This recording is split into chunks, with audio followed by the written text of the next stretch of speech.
जालना में केंद्रीय मंत्री रावसाहेब दानवे के कार्यक्रम को बाधित करने की कोशिश करने वाले कुछ मराठा प्रदर्शनकारियों को पुलिस ने हिरासत में लिया है।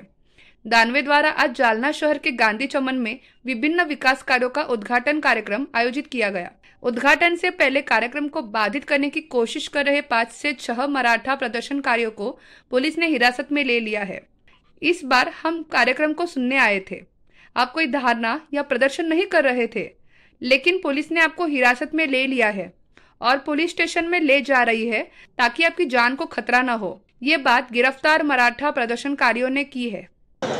आज माननीय केंद्रीय मंत्री महोदय रावसाहेब पाटील दानवे साहेबांचा गांधी चमन येथे कार्यक्रम होता आणि आम्हाला अशी गोपनीय माहिती मिळाली होती की 4-5 लोक जे आहेत हे त्या कार्यक्रमामध्ये व्यत्यय आणणार आहेत आणि त्या लोकांना आम्ही खात्री केली आणि ते खरोखर व्यत्यय आणणार होते। त्यांचा पक्ष वगैरे मला काय माहीत नाही, पण मी ताब्यात घेतलं आणि त्यांना पोलीस स्टेशनला डिटेन केलेलं आहे। 4 लोक आहेत ते, त्यातलं जगन्नाथ चव्हाण म्हणून आहेत एक आणि इतर 3 अशा 4घांना आम्ही डिटेन केलं आहे। पोलीस स्टेशनला घेऊन गेलो आहोत, रितसर कारवाई करत आहोत।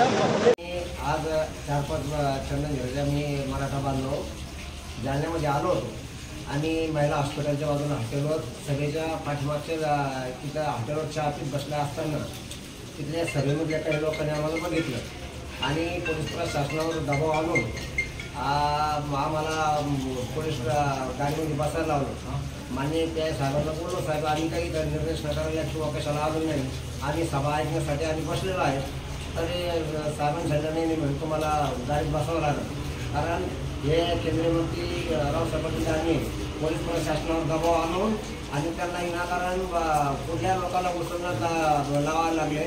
आम्ही सभा ऐकून एक आम्हाला देशाने स्वातंत्र्य दिलं नाही का, आम्ही कोणत्या स्थळी जावं किंवा नाही जावं असं काही बंधन आहे का आमचं, आम्ही कुठल्या घोषणा दिल्या नाही किंवा आम्ही कोणते निर्देश नाही दिले नाही। आम्ही चहा पीत बसला असताना आम्हाला पोलिसांनी उचलून आणलं। या केंद्रीय मंत्री रावसाहेब दानवे पाटील यांनी पोलीस प्रशासनाला हाताशी धरून लोकांना उचलून आणण्याचं काम करत आहे।